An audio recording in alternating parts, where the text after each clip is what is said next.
They call the place Jerusalem, and for 5,000 years it's been a city filled with hope and prayers awash in tears. Come learn about it.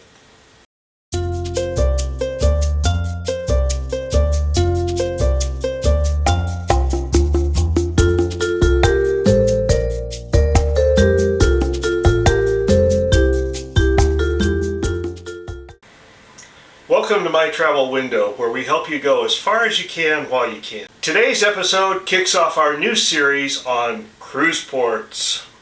Today, the first port we visited, Jerusalem. For each of these ports, we're going to tell you why we picked them, show you what we saw, and give our candid assessment as to how it went, who might like it, and what we might do differently if we did it again. We're going to start with the ports most recently visited on our back-to-back cruise in the Mediterranean aboard the Norwegian Epic. Today we cover the excursion from Ashdod to Jerusalem, the 5,000-year-old city that's been a focal point of contention since its founding in 3000 BC. Here are 5 quick things you need to know about Jerusalem. Number 1, it has a history of conflict. Everyone seems to want this exact piece of real estate. According to the book called Jerusalem Besieged, the city has been attacked 52 times, captured and recaptured 44 times, besieged 23 times, and destroyed twice. Iran and other Arab states still have a standing mission to destroy the country for which Jerusalem is the capital.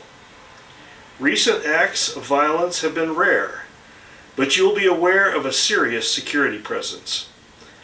The history provides the context for what you will see. 2. The city and the country are small. Relatively speaking, Jerusalem is small with a metro population of 1.2 million.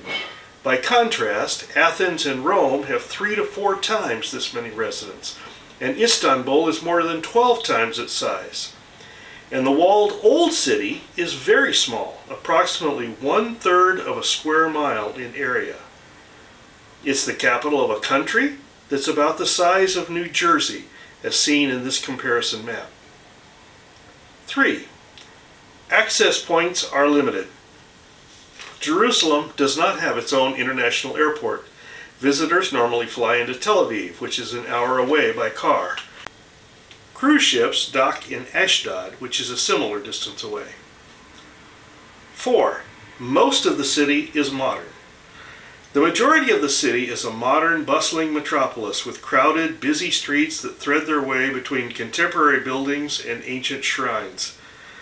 My first impression was that navigating the streets here is not for the faint of heart, and most of the historic sites are surrounded by newer structures.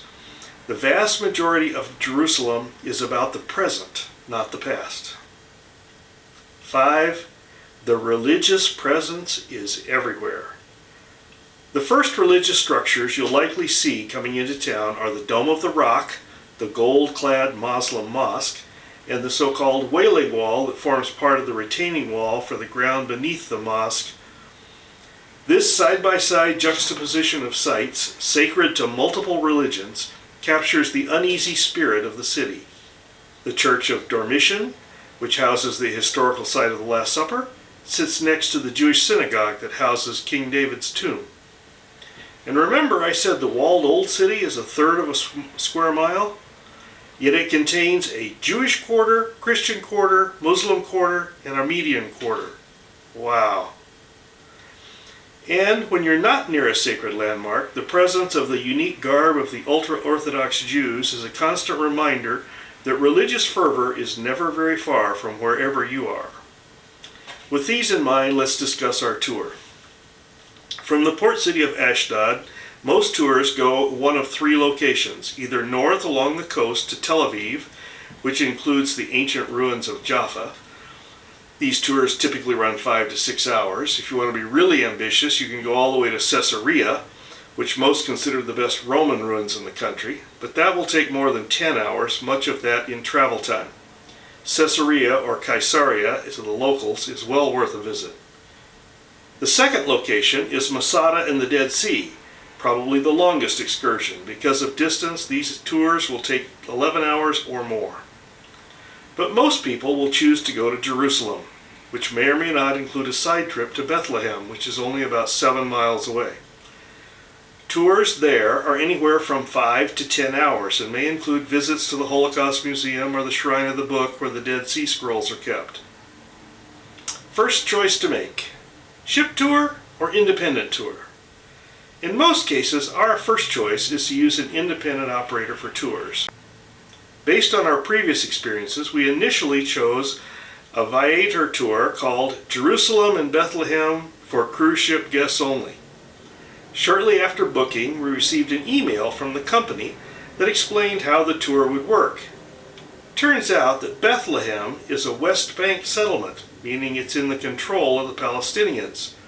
That led us to research details about the West Bank, which is essentially a country within a country, where Israelis have ultimate sovereignty, but Palestinians exercise most local control. The bus actually hands over control of the tour to Palestinians for the duration of time that you're in Bethlehem. We also found out the things you could see in the time allotted were quite limited. We were uneasy about this arrangement, so rethought our choice. When in doubt, we fall back to the security and predictability of a ship tour. We decided to book Jerusalem Old City, a roughly 8-hour tour that focused on the Jewish and Christian landmarks in the walled Old City. Unfortunately, my wife injured her foot the day before the tour, which is listed as an activity level 3, strenuous, so was unable to join me on the tour. I can affirm it deserved that rating. The tour itself. The hour-long bus ride through the sparsely populated Judean hills follows the same path that people have taken for centuries. It was historically wooded, was largely deforested to build and run railroads in the 19th century, and now has been restored to wooded status. This reforestation effort began with the British in the early 20th century and was completed by the newly formed Israeli state in the latter half of the century. Small towns along the route are either Jewish or Palestinian, distinguished by whether the one place of worship is a synagogue or a mosque. Our tour guide was excellent. Unfortunately, his sound system was not, and we missed probably half of what he said. This is apparently an uncommon problem. But unless you have a very small group, the crowds will require that a transmitter and earphones be used if you want to have any hope of hearing information. Apart from the sound issues, the tour was well organized and efficiently run. It included a delicious lunch buffet. We had some free time at the end where I got lost in the old city. See the video here if you want more information about that experience. But most of the tour was spent walking by and through all the major landmarks of the old city and around the old city. My goal of this video is to help you understand what you'll see in this tour so you can decide if this is something you might enjoy. I struggled with the intense crowds even in mid-November. Be prepared for that. The architecture is fantastic. The realization you're in places of such great significance is inspiring. I loved the intimate marketplace of the walled city, and the time spent at the Wailing Wall was very moving. But I wouldn't call myself a shrine person, and the simple fact is that almost every location of spiritual significance has either been encrusted with layers of icon-style art, or has been stripped completely bare of ornamentation. The upper room, for example, has nothing in the room that would be indicative of Christ or the meal that took place there. It is mostly a bare room with a sign commemorating the location's historical significance. If you're comfortable with elaborate ornamentation that commemorates sacred sites while removing almost all vestiges of their original setting, you'll love this tour. If it's important to you to touch the stone upon which Jesus' body lay or stand in the exact spot where things happened, this is your tour. But if you're looking for places of quiet contemplation unperturbed by crowds, the ship tour to Old City Jerusalem will not fill that need. This is not a function of the tour itself, but the sights. Apart from sound issues, the tour delivered everything it said it would, and I'd give it an A. But be realistic about what you're going to see. This city has taken 5,000 years to crystallize into the location it is today. There's a Roman Catholic face to the crystal, a Jewish face, an Armenian face, a Muslim face, a Greek Orthodox face. And nowhere else will you see them rammed together in such a way as you'll see here. It's the kind of place everyone should see once, particularly every person of an Abrahamic heritage faith. Would I do this tour again? If I were only going to spend one day sightseeing in Israel, this would be the tour I'd select.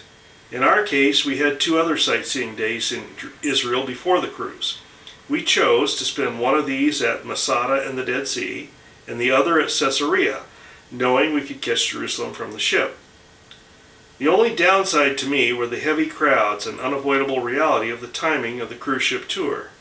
So if I did it again, I would see the same places, but visit Jerusalem ahead of time, arranging to see things at a little less crowded time, and perhaps at a slower pace. I would then tour Tel Aviv and Caesarea from the ship. All 3 sites we saw are well worth the visit. Next time, we'll continue our port review with the next stop on the trip, the island of Cyprus. It was surprising on many levels, and our tour was wonderful. When the video is ready, I'll put the link here. Until next time, safe travels.